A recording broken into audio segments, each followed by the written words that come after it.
Hello, and welcome back to another podcast episode. And welcome back to Healing with Humory.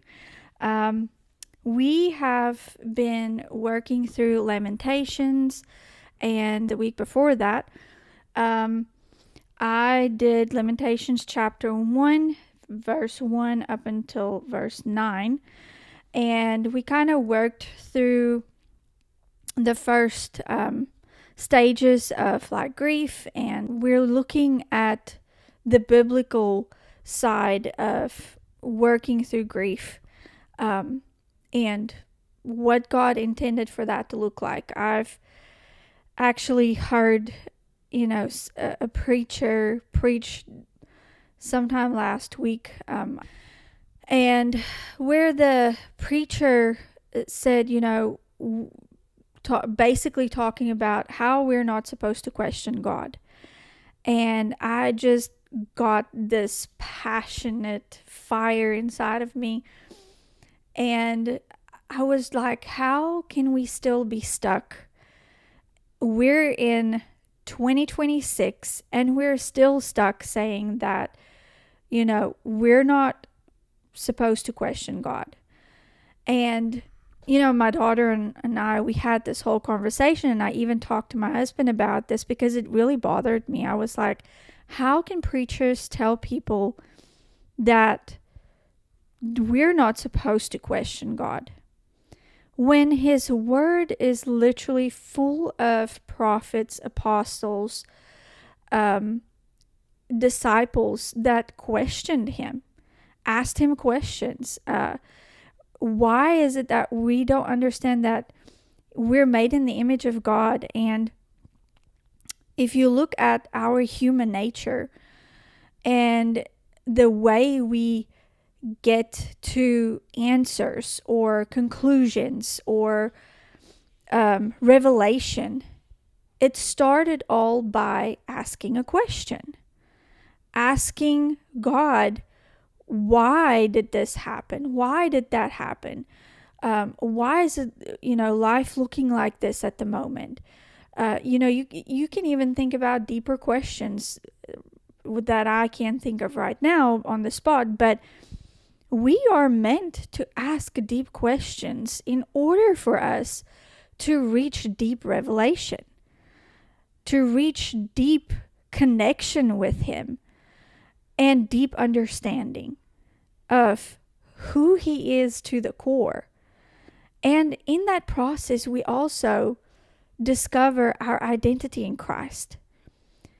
We will never reach those destinations if we don't start from the beginning. And the beginning is asking a question. And I believe that Lamentations set the foundation for that. Jeremiah asked God so many deep questions, so many raw questions, so many angry questions.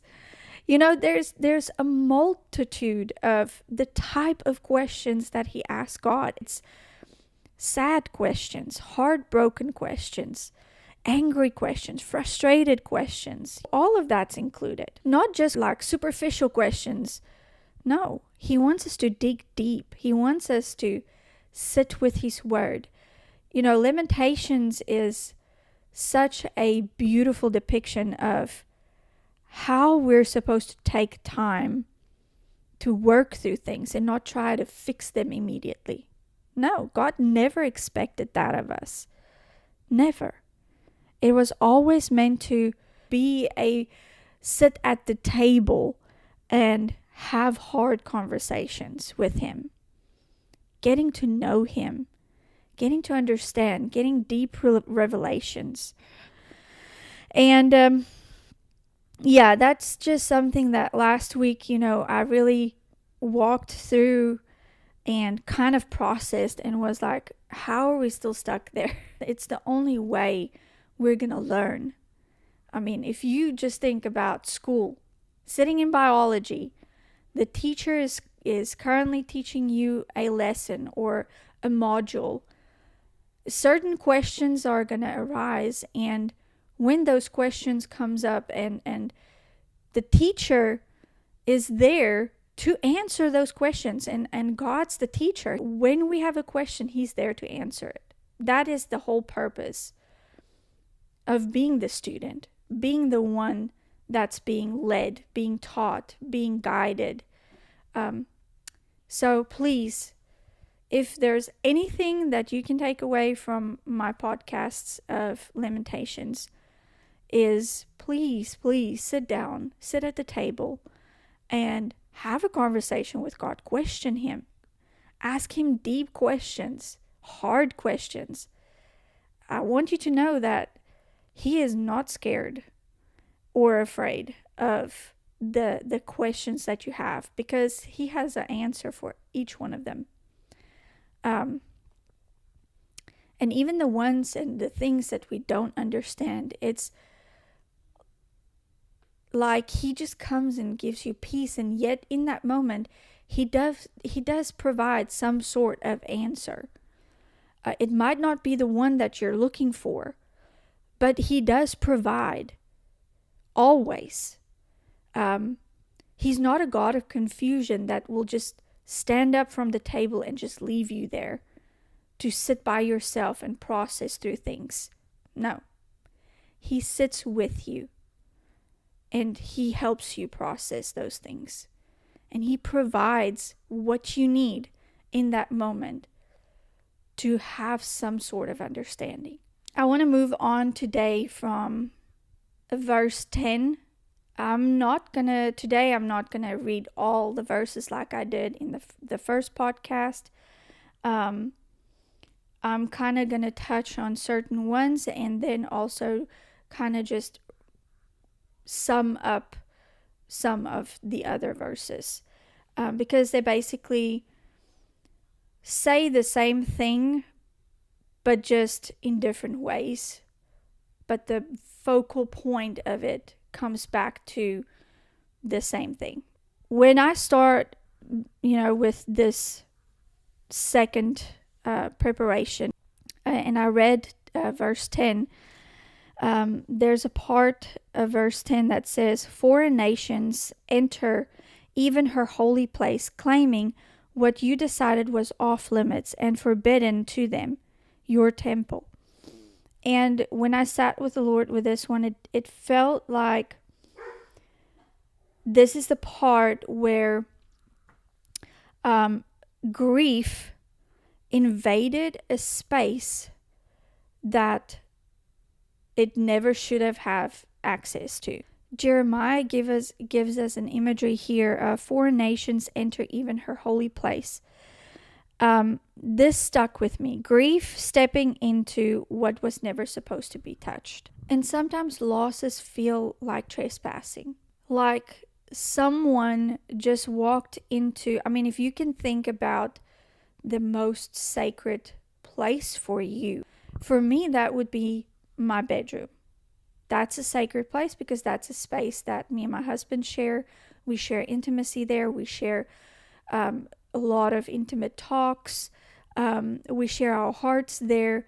And it's not for anyone to trespass or to enter without knocking, without asking, "Hey, is it a good time to come in?"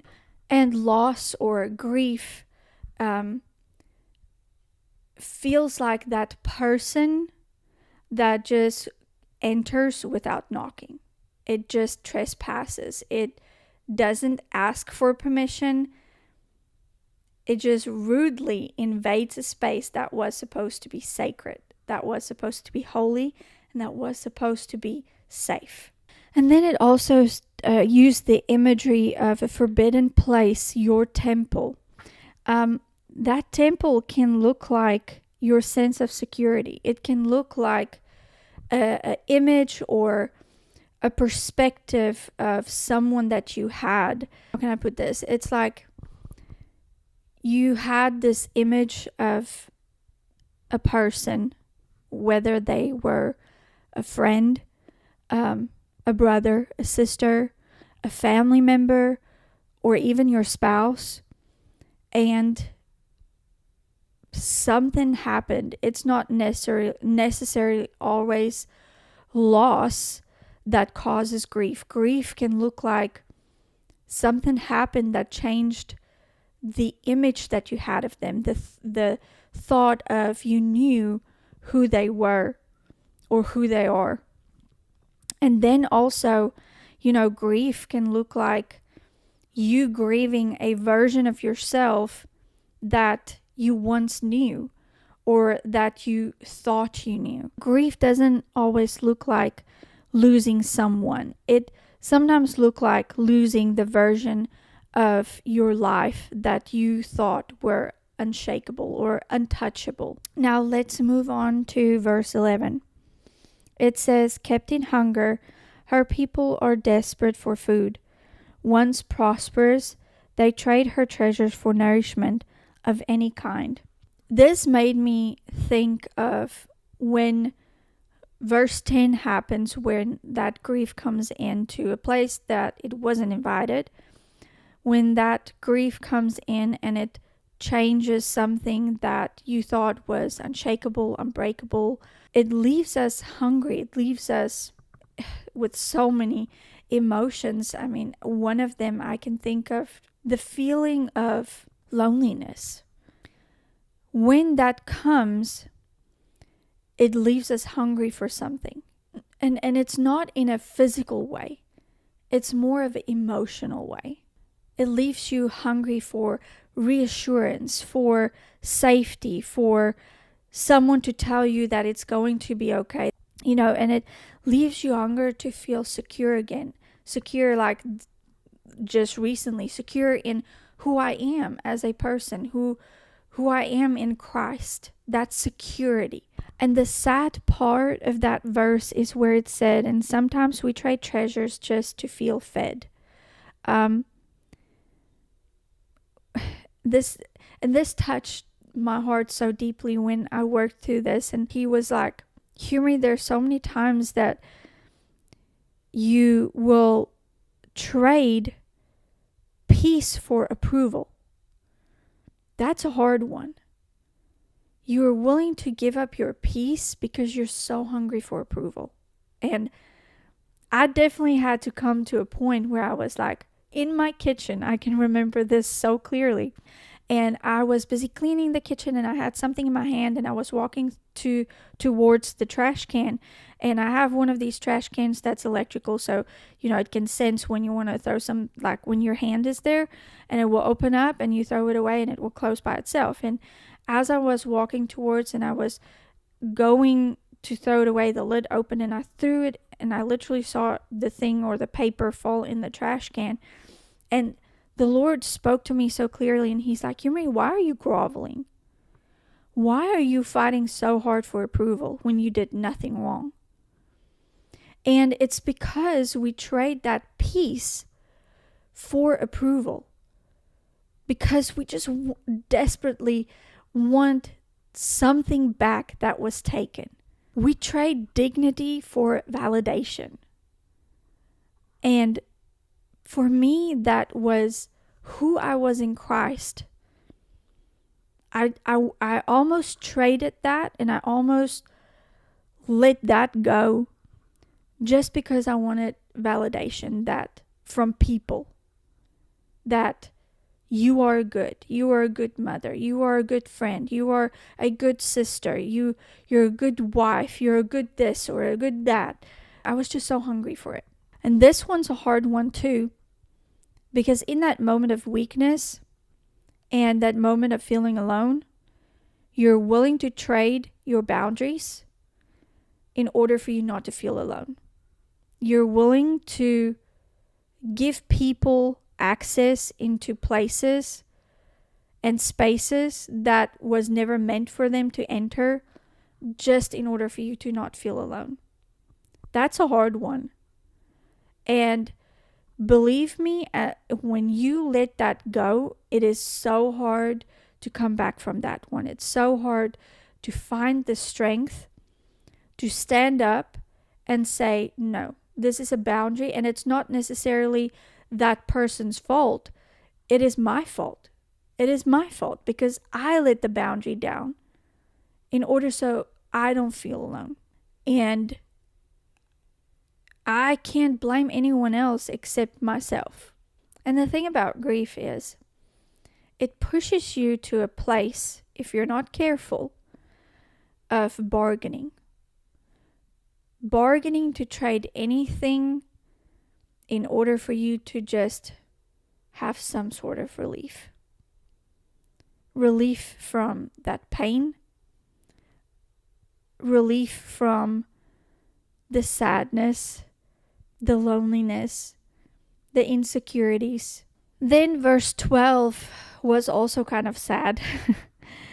It says, "Look around, you who pass by, and go about your business. Is there any sorrow as great as mine? Any pain as great as that which has been forced on me?"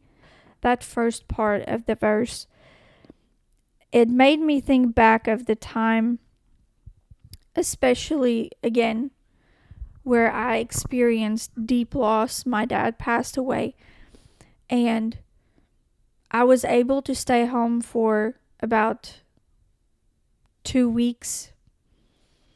And then after his funeral, life forced us to move on. I had to go back to school. Although my feet were walking forward and my body was in the motion of, getting up, getting ready for school, going to school, I was basically just going through the motion. But here inside and in my mind, time just stood still in that moment when I saw my dad pass. And Lamentations talks about that. It's a part of the process where life unfortunately keeps going. But for you, it feels like life is standing still. Everything should be standing still. Why is everyone just going on with life like nothing happened? Because that's not my truth. That's not, where my mind and my will and my emotions are at. Okay, that's the first part of that verse, right? But then the second part of that verse sounds so harsh, but it is the part where we try to make sense of the disaster we're walking through. We're trying to make sense of what just happened. Remember in the first video that I did about Lamentations, the very first word that Lamentations open with is how. How can this happen? How did we get here? How is this possible? In that place with those questions, again, we're allowed to ask questions. And in that place of that question, Lamentations is showing us here that, we're allowed to ask, was this my fault? We're allowed to ask, did I miss something? Could I have prevented this? This is the place where you look inwards. You look at, could I have acted faster? Could I have said something differently? This is a very normal part of the grieving process. And then I'm not going to read the whole verses 13, 14, and 15. I want to highlight this because it proves psychology and neuroscience to be true that our emotional state has an effect on our body. And the Bible proves it here because it says, "My bones burn. The burden of my wrongs is a yoke, crushed like grapes in a wine press." So especially that part, "my bones burn," it is a body language. It is saying that grief and loss and that journey, that process, that emotional state has an effect on your body. For many people it causes anxiety. For many people it causes heart issues, heart rhythm issues, or stomach ulcers. And then Lamentations goes on in 16 and 17 talking about tears and how sometimes we're just in a place where our tears just comes involuntarily. You would sit one moment, and I always call this the waves. Grief comes in waves, and one of the waves, or you would be okay one moment and the next moment you'll just burst out in tears. And what I love about Lamentations is it doesn't shame this part of the process.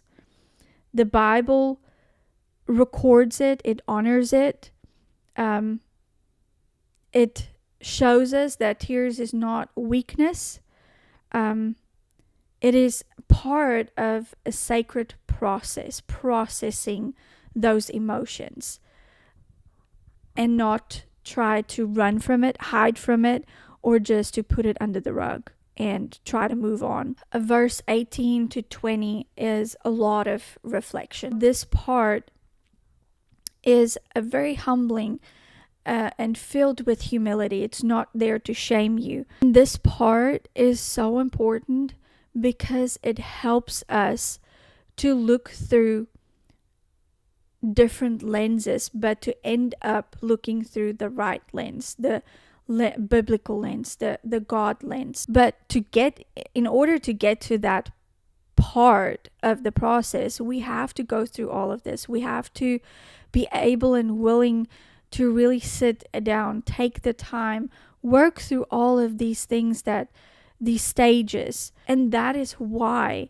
it is so important to ask questions and have that big, deep revelation, that deep connection with God. And in those moments is where you're going to find the answers. When we reach verse 21 to 22 is kind of the turning point, is where we sat down and we asked these questions, but then we turn our attention to God in the sense of prayer, and not just talking about it, but bringing it to Him. The freeing part of grief doesn't come in pretending that it doesn't hurt or it never happened.